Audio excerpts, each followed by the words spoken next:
So I got my new plate frame, or not frame, but my new custom plate.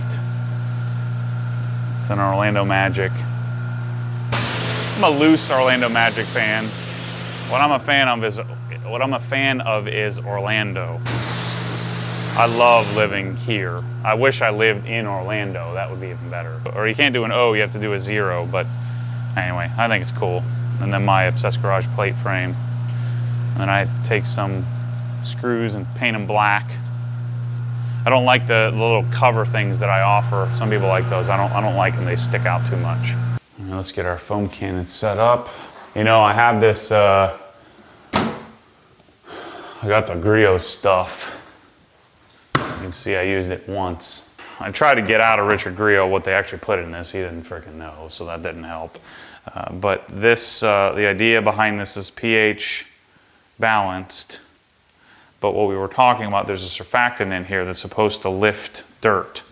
So I don't think you can do both. You can't preserve your wax and your protectant and lift dirt. But then again, I haven't tested it enough. I just don't want to deal with it. I don't want the chance of me stripping off all the wax. I spent all this time to put on the darn car. I don't want it stripping off. So I did the Raptor with this. So the basic idea, I mean, this basically tells you to foam the car. It foams better than anything else on the planet. It smells fantastic. So that's great. It smells awesome. It smells like coconuts. I don't even like coconut smell. But it smells great when you put it on a car. Foams great, dwells well, runs off the car. I did it on the Raptor. The Raptor was super dirty. It literally did nothing to the dirt. But if it did very little to the dirt, it's one of two things. It's either not lifting or not doing anything to the dirt, which would protect and preserve your wax, kind of like any other pH neutral soap would. It doesn't do anything to the dirt. You know, the surfactant will help it hold on to the car more. So I think the idea is that it's not a solvent, it's a surfactant. So it's pH neutral, so it's not alkaline, so it's not a base, it's not a pH of 7 or 8 or 9 or 10. So it's not going to theoretically strip the stuff, but maybe the surfactant is supposed to encapsulate, or I don't know what it's supposed to do, but it didn't do anything on the Raptor, and the Raptor's coated with sea quartz. So I put it on the Raptor, and then you have to wash it off in like 5 minutes. So I put it on, I wash it off, and then I lose all the lubrication on the surface of the truck. And that extra step on a big car takes an extra 10 minutes or so. So I gotta wait 5 minutes. First I gotta put it on, I gotta wait 5 minutes, and then I gotta take another 5 minutes and spray it all off. And I'm trying to get it off the car quick enough so that I don't strip off whatever my protection is. Obviously this is not gonna strip a coating, but if you're using it all the time, the question is, will it affect the coating surface? And so, according to Richard Griot, the idea is this is going to strip some of what you got, and then you put the polygloss on in order to replace it.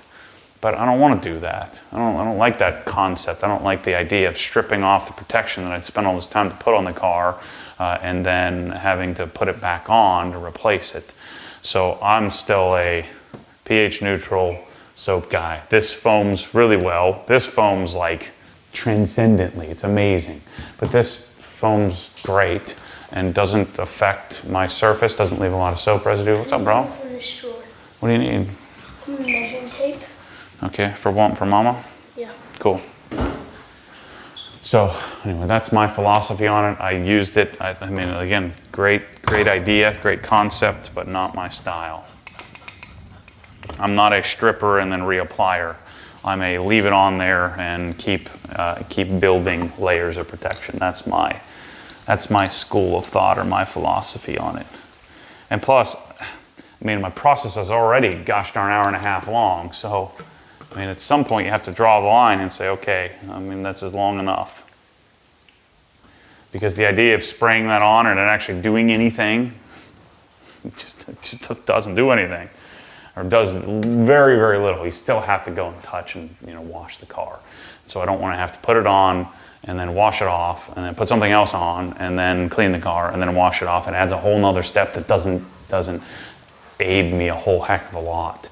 And the truck was super dirty, like a film of dirt on the car. And so it lifted no extra over what just a regular rinse did. and I had to do that whole other step. So anyway, let's go fill this up. Yeah, I tested out a few other mitts over the last, or pads over the last couple of weeks. Still, no question, microfiber madness. A lot of them, you know, especially the pure microfiber ones, they're just too heavy. They hold so much water. This one just is a perfect balance of the right amount of weight with water in it. So the sponge combined with the, you know, the amount of microfiber versus the whatever that other magic stuff they put in this thing, cellulose or whatever they call it.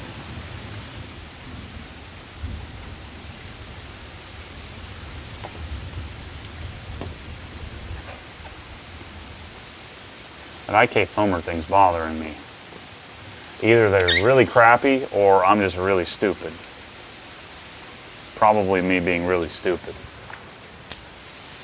Maybe my dilution calculation was wrong. Man, it's really raining. It doesn't usually rain like this in the winter. So we finally got our 1/4 inch quick disconnect right so it fits all types of plugs.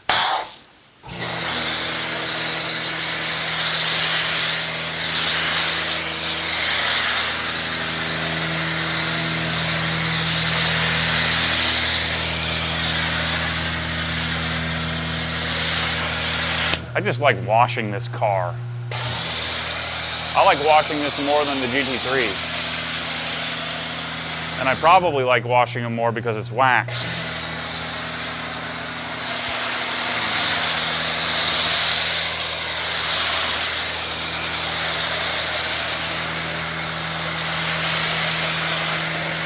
So last week I put up the video, you know, the idea or the concept of a destination OG, you know, destination obsessed garage, and I kind of sprung that on you out of the blue.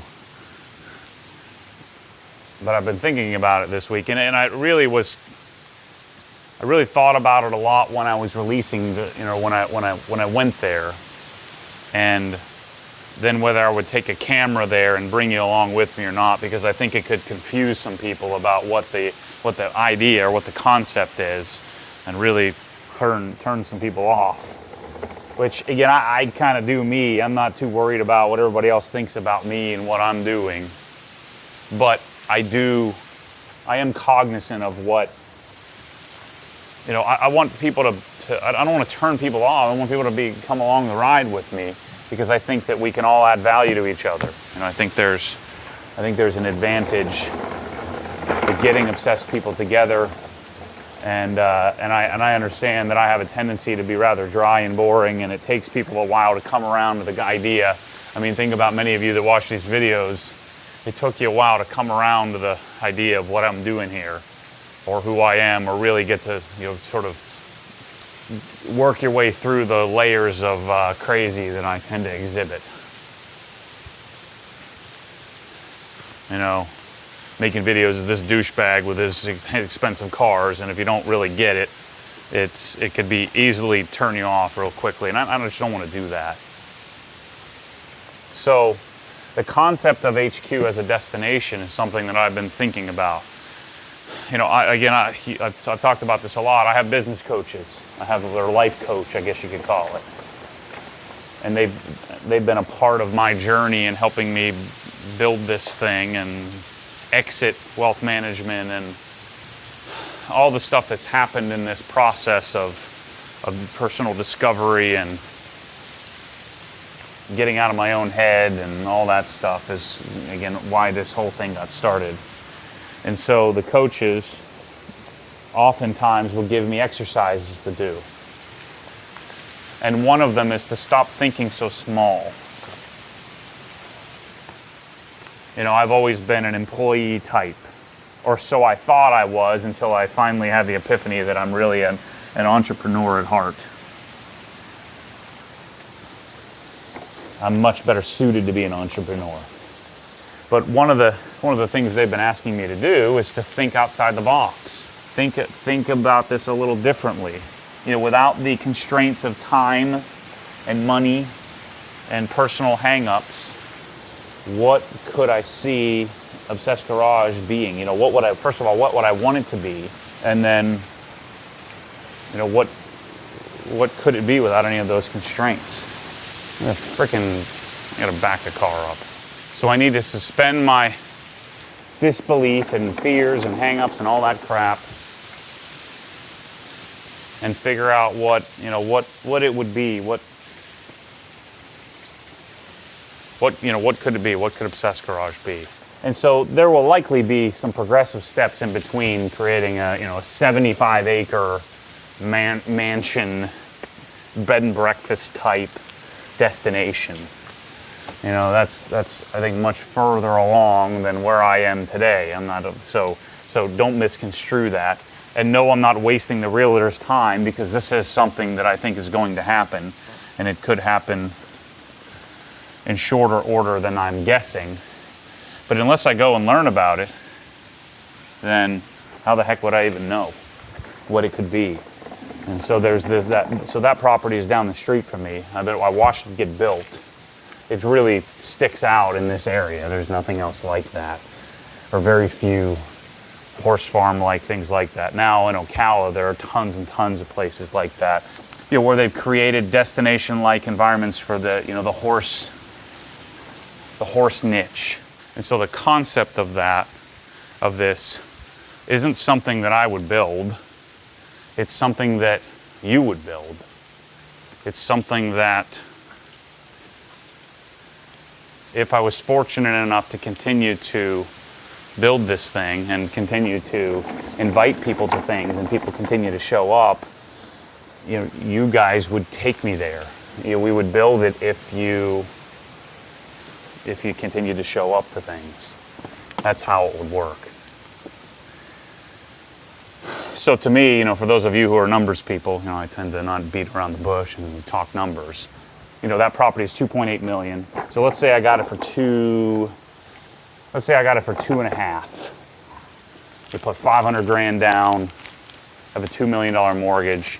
The $2 million mortgage is going to have a $10,000 or roughly $10,000 a month payment. You're going to need another $5,000 a month for taxes and property upkeep. So there's a $15,000 a month note, on the property. I misspoke in the video talking about tax-free. No, it would be an expense for me to expense the income or expense the property expense to the business, because I'm going to pay rent somewhere. So right now I'm paying $2,300 a month for my lease, for the building, the 2,000 square feet that I'm in now.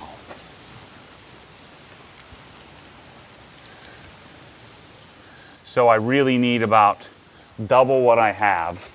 That's what I need right now today. So what I would probably attempt to do is go triple. So in the same dollars per square foot, we're about $1.10 a square foot here, which is dirt cheap.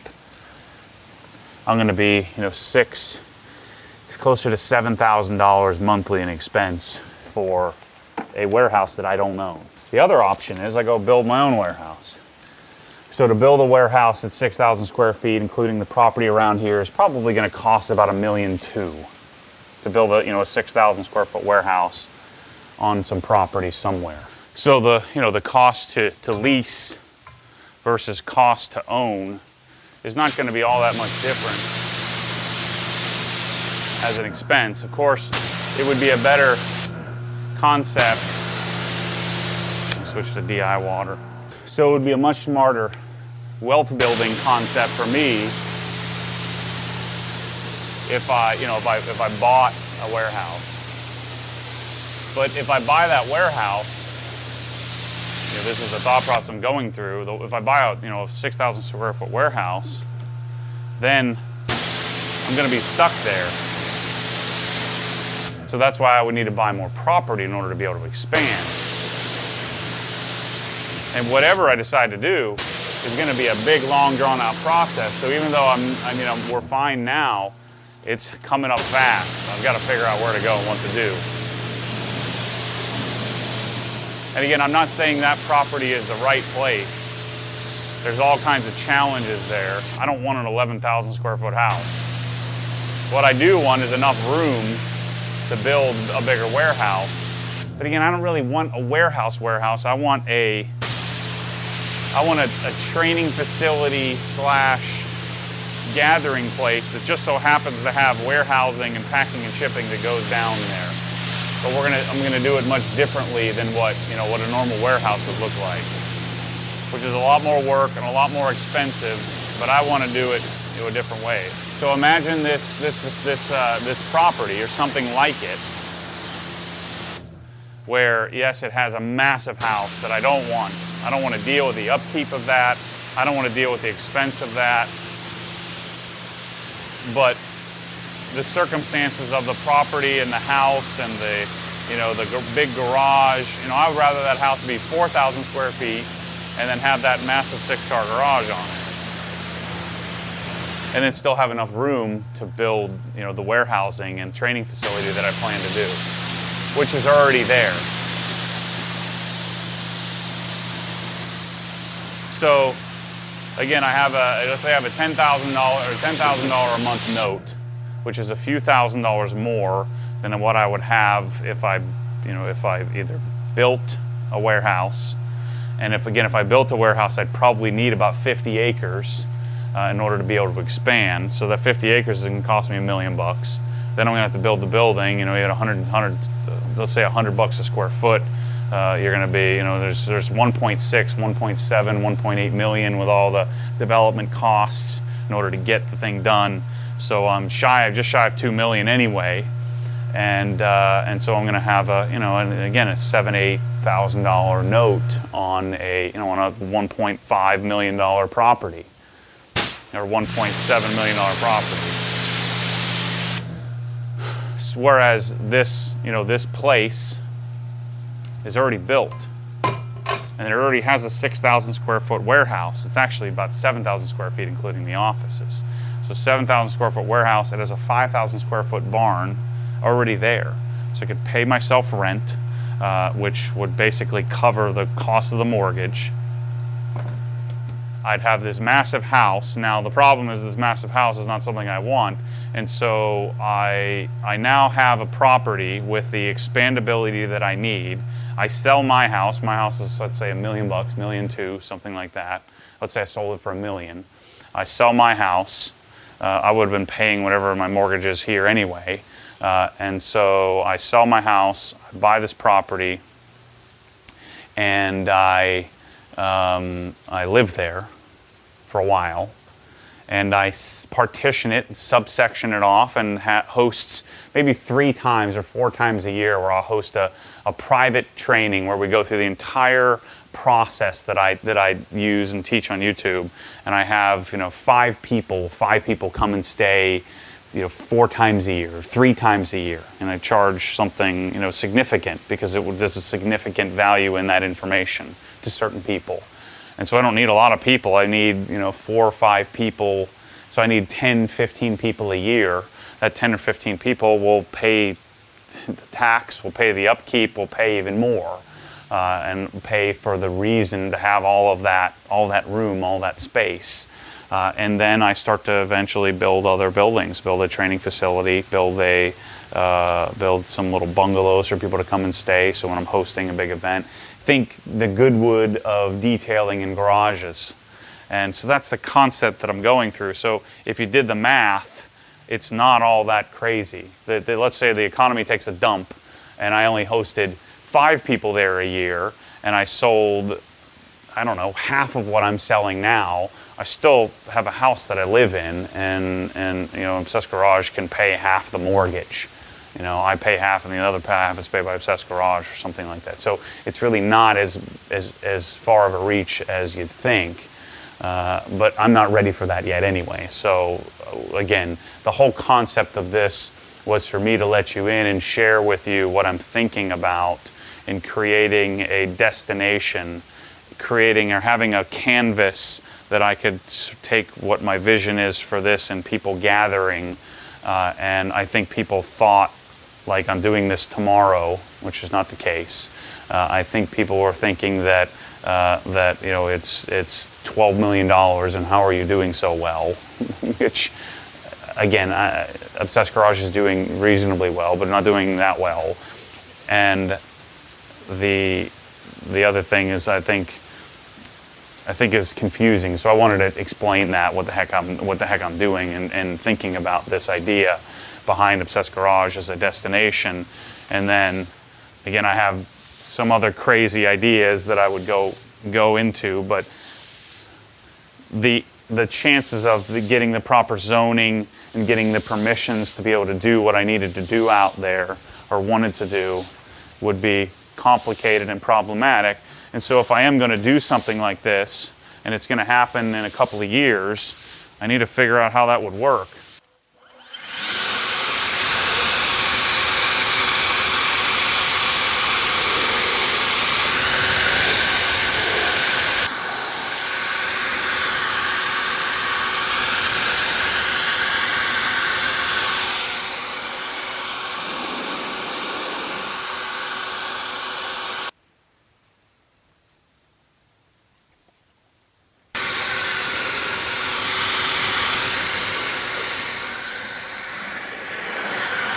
Darn raining sideways out here. I've got to move the car to the middle.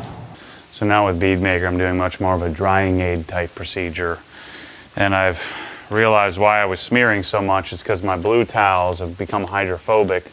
I've been using them with various drying aids for like a year now. And so now they're toast. So the way that you know is that they start pushing stuff around, they become hydrophobic.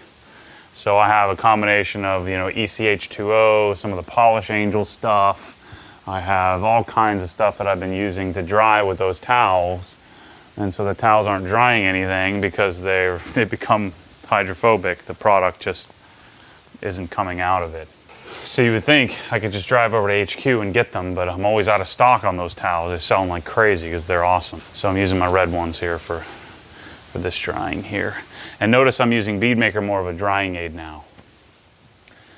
So that's the story behind HQ as a destination.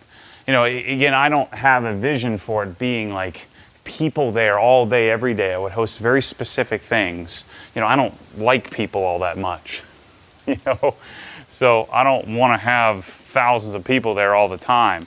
I'd host a few major events a year, which would help pay for the property. I would host a few very boutique, very specific trainings there. But the main idea behind this concept for me is that the warehouse, where we have all this cool stuff, I know that people are going to want to come and check it out because it's happening every day, every week. I've got probably a dozen people that come from all over the place to come just check it out and hang out and see what it's about and buy some stuff and pick the stuff off the shelves themselves. And so the main facility will be a really amazing, I guess you could call it an anti-warehouse, not your typical warehousing place. And then that's what mainly pays for the whole darn thing. And then all the ancillary stuff, all the extra stuff is just icing on the cake. So the concept is actually much simpler than I'm making it out to be. But I do think eventually I would have a training facility there where I could host trainings outside of just in the garage there. And then eventually maybe the property became more of a place that you would come and visit. And I move out of there and move somewhere else. But once again, the only way that something like this happens is if you that are watching this want it to happen and take me there, or I should say take us there. Now, you also have to remember that this is my vision. Unless I create it, it's never going to happen. And I know some of you are sitting there thinking, well, you got to protect this or that, or there's no way that this could make money, or blah, blah, blah, blah, blah. Well, how the heck do you know? I'm telling you. I have an understanding of what this would look like and how I would make it work. And whether it's profitable or not doesn't really matter as much as long as it can afford itself or pay for itself, which I think is very, very reasonable. When you do the math and you start to think about the numbers, it's not all that crazy. So that's the idea behind HQ as a destination. I thought I'd clarify that a little bit. I'm nowhere near there, Now, it depends on what your definition nowhere near is. I mean, it could be a year from now, it could be 18 months from now, it could be 5 years from now.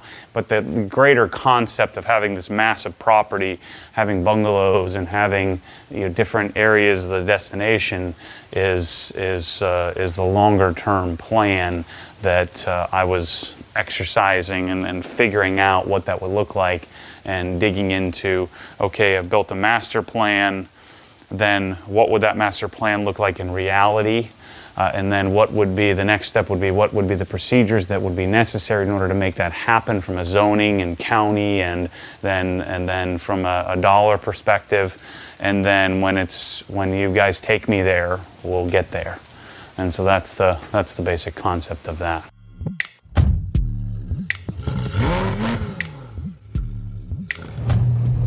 What happens when the force pulls you back, your foot naturally comes off the gas. You have to keep your foot to the floor, foot to the floor.